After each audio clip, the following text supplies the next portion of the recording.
Once upon a time, in the middle of the 1980s, when the Cold War still raged and a man named Ronald Reagan occupied the White House, there were 3 major weekly news magazines in the United States. Time magazine was number 1, with millions upon millions of copies in circulation. Newsweek was number 2. And what news magazine came in 3rd place? A sleepy little publication based in Washington, D.C., known as U.S. News and World Report. One of the magazine's managing editors in those years, Peter Bernstein, remembers the day when everything changed. It was a very exciting time, because Mort had just taken over. There were a lot of people buzzing around. Mort being Mortimer B. Zuckerman, a Canadian billionaire who bought U.S. News and World Report with dreams of becoming a media baron. There were a ton of really good ideas sort of in the magazine, and I think it's fair to say our feeling was that the execution could have been a lot better. And one of the things we wanted to do was distinguish ourselves from Time and Newsweek because we were the 3rd. And how do you distinguish yourself if you're always coming in 3rd?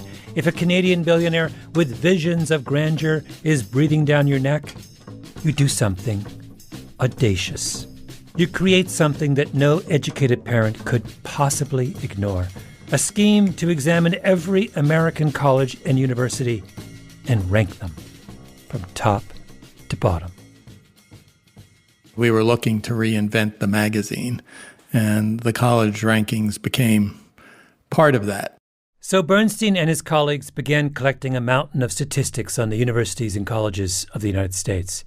To make sense of those numbers, they came up with an algorithm, a secret algorithm that could assign every school a score of 1 through 100, regardless of its size or mission or complexity. An algorithm to capture the elusive quality of academic excellence. Finding those points of data and putting them into a ranking, as you can appreciate, is a complicated task. Yes. Full of value judgments, full of problems, challenges, dangers, but we were undaunted and proceeded. I love that you're laughing about this. It was a very heady time, and we thought, and we did, really challenge Time and Newsweek at their game. The rankings became an institution. U.S. News surged, careers were forged, fortunes made. What's fascinating today is that Time and Newsweek have basically disappeared. The rest of U.S. News has basically disappeared, but the rankings are as strong as ever. Well, it's nice to know in this world of ephemera that something can last, but and as a journalist, when your work is used for old fish after a day, it's nice to see that something has an impact after a while. Peter left U.S. News long ago, but he and his colleagues had added something new to the American academic calendar. Beyond freshman week, finals, commencement, there's now the day the new rankings come out. The new 30th edition of Best Colleges was just released this morning, and we've got it. You're seeing the 2000. The list for 2019 was Princeton University, followed by Harvard. Tied for attention scholars, America's best colleges have been revealed. The U.S. News and World Report is out with its annual list, and we've got the inside scoop on how... The algorithm that's developed is undergoing a constant state of evolution over the years. How often are you tweaking it? I thought you might ask about this. I did go online and look at it, and I was glad to see they are tweaking it on a regular basis, at least if you look at their methodology. And of course, they've also been reacting to competition. A lot of people have been critical of the rankings and whether this methodology, That's it. Peter, that is like the textbook definition of a Freudian slip. You're talking about your brainchild and you refer to it as mythology. Come on. That's true. I couldn't have come up with that one consciously. At what point did the U.S. News methodology become a mythology? Let's find out. My name is Malcolm Gladwell. You're listening to my podcast, Revisionist History, about things overlooked and misunderstood. In this episode, I ask, how is it that a promotional gimmick from the 1980s turned into a fetish object for American higher education?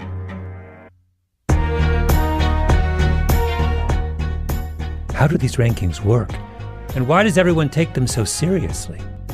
We're going to launch a revisionist history investigation, one that will take us to all kinds of strange places, to the bond markets, to Portland, Oregon, to New Orleans. We'll meet a mysterious college administrator who asked to be identified only as Dean, as well as a band of hackers who agreed to join our cause. All right. So we're ready to go. This is very exciting. Now, before we start, can both of you guys introduce yourselves? So I'm Kelly McConville, and I'm Assistant Professor of Statistics at Reed College. I'm Huaying Chu, and I'm an international student who is currently studying at UNC's grad school. So these are some of my accomplices, and here's why I needed them. U.S. News will tell you what variables they use to determine whether a school is good or mediocre, but they won't disclose exactly how they combine those variables into a score. I mean, why would they? It's their secret sauce. They charge $40 a year for premium access to their findings. This is a big business. So I figured my only chance at really getting under the hood of the ranking algorithm was to find out if anyone had, in effect, hacked the algorithm. And it turns out someone had. It was a group of students at Reed, a small liberal arts college in Portland, Oregon, under the leadership of their professor, Kelly McConville. Tell me how on earth this whole project of looking at U.S. News rankings, how did it begin? So I teach a course called Statistics Practicum, and in that course, the students complete a semester-long empirical research project, and I solicit those projects and the data from other Reed faculty and staff. Every year, U.S. News asks for a lot of data from schools, but the Reed administration had stopped supplying that data. They decided they didn't believe in the rankings anymore. But still, the magazine kept generating a ranking for Reed anyway. And someone in the Reed administration came to Kelly McConville and said, "Ever since we dropped out, our U.S. News ranking has plummeted. We think they've been punishing us. Can you double-check their math?" That was our task. We were tasked with recreating the model and then seeing what our ranking would be if we did supply our data. Yeah. So tell me, the two of you, walk me through, how does one go about conceptually trying to answer this question? They use a model that's called a weight and sum model. That means they take about 20 or so different factors about a school, like class size and graduation rates. They weight each of those factors based on how important they think the factor is, and then they sum up all those pieces and then calibrate it so that the highest score is at 100. And then based on those scores, they rank a school. The Reed team had to build their own version of the U.S. News algorithm from scratch, trying to get as close to it as possible. We grabbed all the variables we could from open government sources, and we built a model that isn't trying to recreate the U.S. News weight and sum model. Instead, it's just trying to predict the U.S. News score of a school with a high degree of accuracy. Huaying, how close did you get? I'll say fairly close. The only school that's outside of like a reasonable range of predicted score in the test set is Reed. Oh, really? And all other schools are like within a reasonable prediction interval of their scores. Meaning, the Reed students' identical twin algorithm is so good that when they run their rankings of American colleges, their list looks almost exactly like the U.S. News list, with one exception: Reed College. Wait, so they were messing with you? Based on our finding, it seems reasonable they did something. In 2019, U.S. News put Reed in 90th place. Where do you think you should be ranked? 36th? Oh, wait, what? That much of a difference? Yeah. That's bananas. Oh my. They really did a number on Reed. Now, we don't need to go much further into the ensuing beef between Reed and U.S. News. The magazine calls the undergraduate's analysis, quote, inaccurate. But just imagine my joy when I ran across Hua Ying's analysis.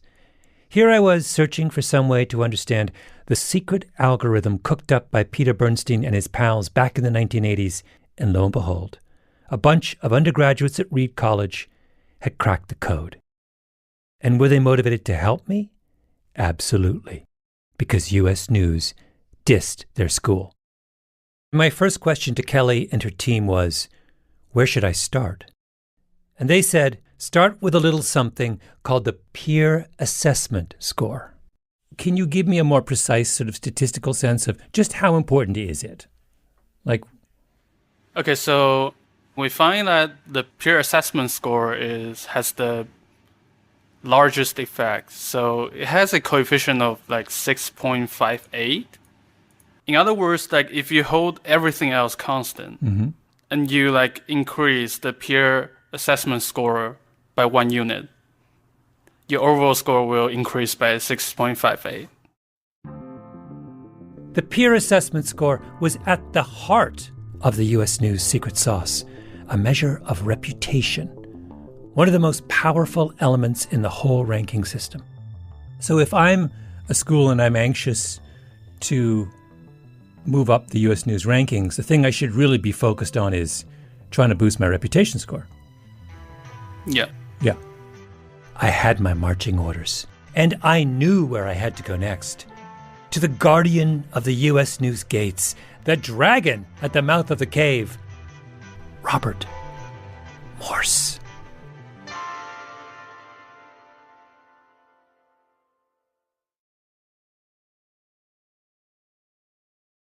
Robert Morse, the man who runs the U.S. News rankings, is an older man. White hair, very preppy, nice, if a bit lugubrious. Heavy hangs the head that wears the crown. I called him up. I wanted to understand the mysterious variable that the Reed College hackers had told me was so important. Describe again, how is the reputation score generated? So we send out 3 surveys per school, and then they respond. They rate the schools on a scale of 5 to 1 or no response. So who are the 3 people at each school who are asked to fill out the survey?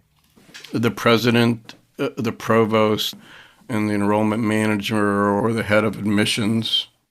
The surveys arrive via email once a year to everyone who matters in American higher ed. If you're at a liberal arts college, you're given a list of all 222 other liberal arts colleges in your category. If you're part of a big university, you get a list of the 388 other big universities in the United States. Your job is to rank the schools on your list on a scale of 1 to 5.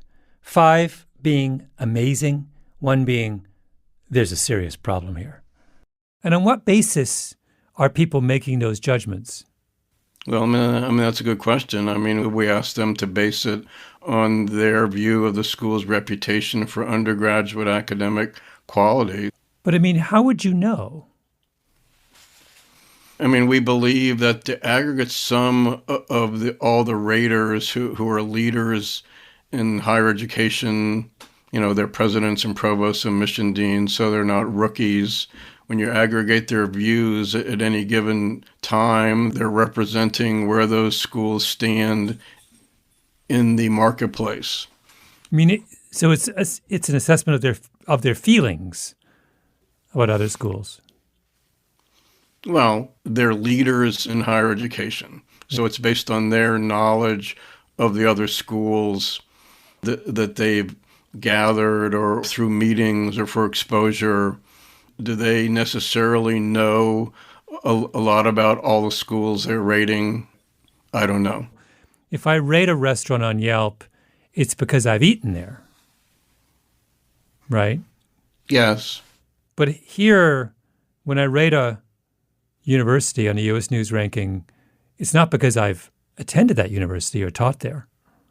It's just... Well, you may have. We shouldn't say that you didn't. But if you're saying, have the people who rated the schools been on every campus or taught at that school or know in depth their course catalog? No. Do some of them have greater degrees of knowledge about the schools they're rating? Yes. Do some of them have lesser degrees of knowledge? Yes. So I think it varies from having substantial knowledge to far less knowledge. In my naivete, I had imagined that there would be some level of rigor to this crucial variable in the U.S. News weight and sum model, a methodology that I could study, analyze, learn from. But Morse wasn't being very helpful, so I tried to draw him out. I mean, I was fascinated that there's a little clump where BYU, Brigham Young, Yeshiva, and Gonzaga are all ranked right in the same, roughly equally, in the national universities rank. So a Mormon school, a conservative Jewish school, and a Jesuit school. And I was trying to think, what does the rabbi who runs yeshiva know about Brigham Young? And what does the Jesuit priest who runs Gonzaga know about yeshiva? And no, I mean, it's a good point. Like, is Gonzaga giving Georgetown a 5 and giving Boston College a 5? And we're not looking at how people are rating other schools. We are doing a trim mean, so we take off a few of the highest ratings and a few of the lowest ratings in an effort to eliminate some of the strategic voting that you're alluding to. Well, I don't know if that's strategic voting. I'm wondering if it's just that if I'm president of Gonzaga, I'm powerfully motivated to believe that the Jesuit education is the best education out there. So when I look at Georgetown, I think they're doing the right thing. And when I look at Yeshiva, I say, where's the New Testament? Why are they not using the New Testament? I mean, this is just natural human biases. I just don't know what they have to do with the quality of the institution. Well, I don't have a different answer. Devoted listeners of Revisionist History will remember how years ago I fell for Rowan University in New Jersey. I love Rowan. But Rowan is ranked 187th in the National Universities list. Dismal, mediocre. And why? Because its peer assessment score is a forgettable 2.4. How on earth have the university presidents of America come to the collective decision that they hate Rowan University way down in South Jersey? I called up Ali Hushmand, the school's president. How many university presidents have visited Rowan in the last 5 years from other colleges? 2 or 3. One from Canada, one came who was part of an accreditation, and I believe another one was a friend. That's it? Yes. So when they're giving you a score, on what basis are they using for giving you? How do they know anything at all about Rowan? Again, I don't know. I can only speak for myself. I can assure you that I really don't know much about the institutions that I'm asked to rank or score. I just don't have enough tools. Now, it's not like university presidents don't know anything about grading. They were all teachers themselves once. But when it comes to grading schools, it seems like they might just be mailing it in. Next, I called up the head of admissions at a major university. You've heard of it, trust me. But I can't tell you what it is. And we altered the voice to protect this person's identity. Of course we did. We had to. Look how U.S. News treated Reed College. My source told me to address them only as dean. I am certain that I am far more qualified to be a member of the Baseball Writers Association of America and vote on the Hall of Fame than I am to assess other institutions for the U.S. News and World Report. Yeah. I proposed to Dean that we do an exercise. I'd name a school at random, and then the two of us would try to peer assess it. Florida State. Never been there. Have you been there? I've not been there. I think 3.2. Syracuse. Yes. I stopped for coffee there once on the way driving back to my mom's house in Canada. I don't know if that counts. I don't think it does. I think it counts. You count that? experience. I got a sense. Experience the weather. But there were no students there. It was Christmas. But I will say this. My cousin went to Syracuse and had a good time. Oh, uh-huh. So, and so you would rate it based on that? Let's give Syracuse some love. 3.9. No, 4.0. University of Washington in Seattle? Yes. You been there? Yes, I have. What did you do when you were there? I walked around. I think that counts. It counts. I said to Dean, you can see the mountains from there, the Space Needle. Let's go big. University of Washington at Seattle, 4.2. Have you ever been to William and Mary? I have.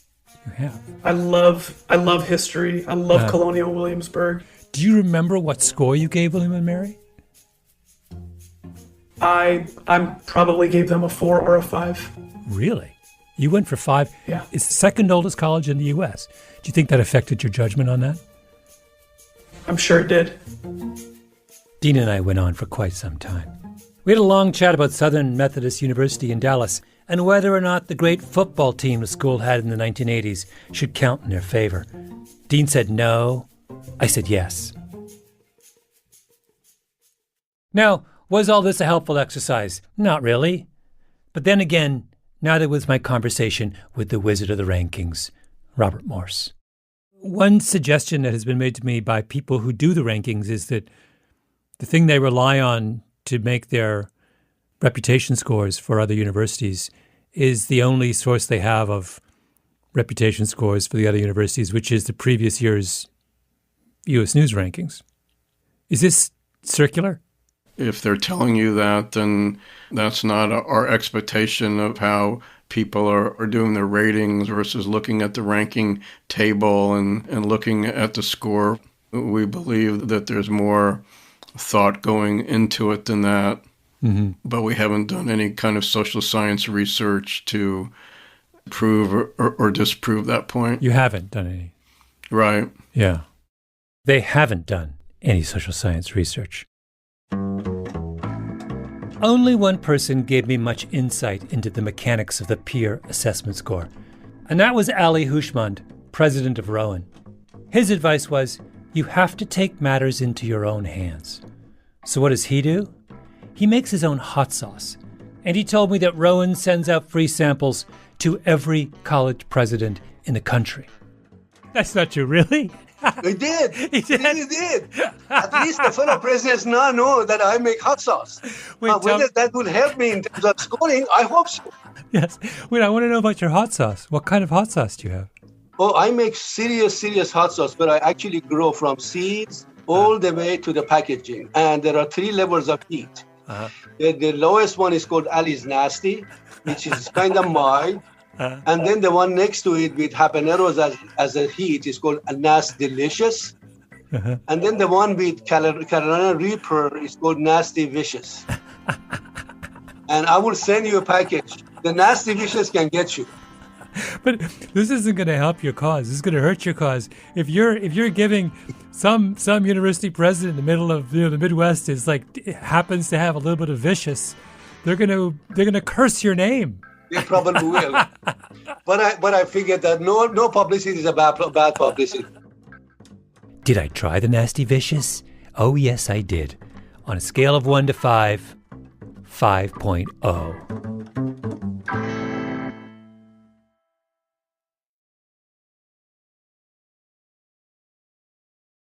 In the middle of my investigation of the peer assessment score and its many implications, I had a conversation with a professor at Duke named Bill Mayu.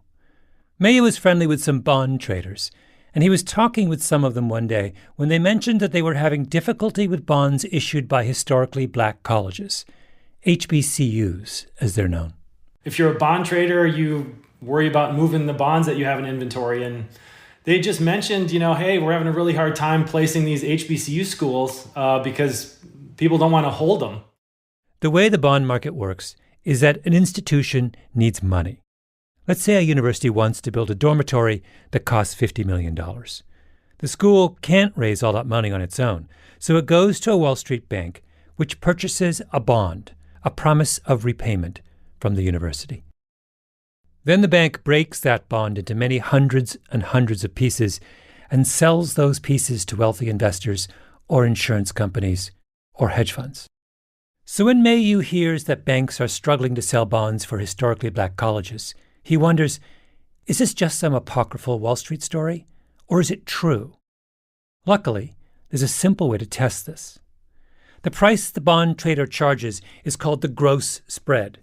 If it's super easy to find buyers for the bonds, the gross spread is likely to be low. If the trader has difficulty finding buyers, the spread can get quite pricey. So if the bonds from black schools are harder to move than bonds from white schools, the spread should be higher. And are they? Yes, they are. Mayhew and his colleagues compared black schools with non-HBCUs that were otherwise identical. The spreads for the historically black schools were 20% higher. In the bond market, a 20% difference in spreads is huge. Mayhew and his co-researchers then went one step further. They zeroed in on 3 states in the Deep South. And those 3 states were? So those are Louisiana, Mississippi, and Alabama. And what's the difference in spread in those states? Not 20%, 37%. Mayhew and his colleagues have given us a scientifically rigorous measurement of just how much of a burden black institutions face in the real world. You've put a number on reputation. What is the reputational cost of being a school that overwhelmingly accepts and educates black kids? In Louisiana, the reputation cost is 30%. That's one way to think about it, but I would say it's the racial component of reputation. A spread is a reputation score, isn't it? Investors don't know the precise ins and outs of all the institutions they're asked to buy. How could they? There are literally hundreds of thousands of bonds on the market at any given time. So the investors proceed on a feeling about how worthy and how safe and how legitimate the institution getting the loan is. You see a black school and you say to yourself, I don't value that HBCU quite as highly as the white school across town. So you give the black school a discount, which is what prejudice is, by the way, a discount. The black life does not matter as much as the white life. And who are these people imposing a discount on black schools? They're wealthy, successful people who are simply checking a box. I like this bond. I like this one a lot. I don't like this one. They are, I suspect, not a whole lot different from the college administrators who assign a number to their peers for the U.S. News rankings every year, motivated by the same unconscious biases. I like this school, 4.2. I like this one a lot, 4.5. I don't like this one, 2.4, even though I don't really know anything about it. So if you were the president of a historically black college in one of those states where the reputational discount for being black is 37%, how do you think you'd feel about your peer assessment score? I thought I'd call Walter Kimbrough, president of Dillard University, a historically black college in Louisiana.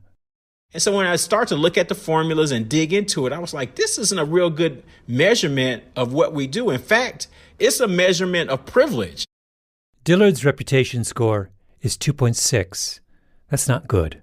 You can't ever get to the top of the U.S. News rankings with a peer assessment score of 2.6. Maybe that sounds defeatist, but I mean, it's not defeatist. It's realistic. It's realistic. Yeah, it's the world we're living in. Nobody's going to just go and say, this school with all these black people is great.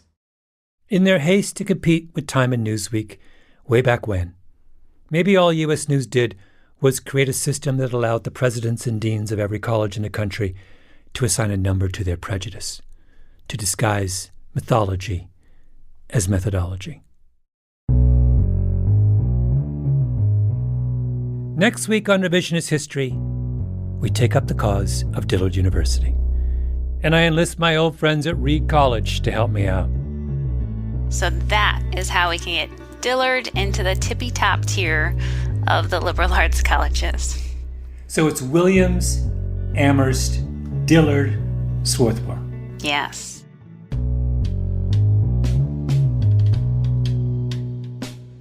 Revisionist History is produced by Mia LaBelle, Lee Mengistu, and Jacob Smith, with Eloise Linton and Anna Naim. Our editor is Julia Barton. Original scoring by Luis Guerra, mastering by Flawn Williams, and engineering by Martine Gonzalez. Fact-checking by Amy Gaines. Special thanks to the Pushkin crew, Hedda Fain, Carly Migliori, Maya Koenig, Maggie Taylor, Eric Sandler, Nicole Morano, Jason Gambrell, and of course, Jacob Weisberg. I'm Malcolm Gladwell.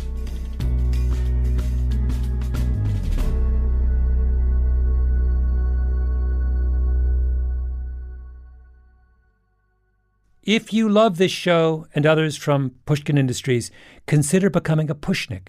Pushnik is a podcast subscription that offers bonus content and uninterrupted listening for $4.99 a month. Look for Pushnik exclusively on Apple Podcasts subscriptions. With 3 flavors: Ollie's Nasty, Nasty-licious, and Nasty Vicious. Okay, guys. Wait, hold on. We have to do this simultaneously. This is it? Yep. All right. Okay, 1, 2, 3, go.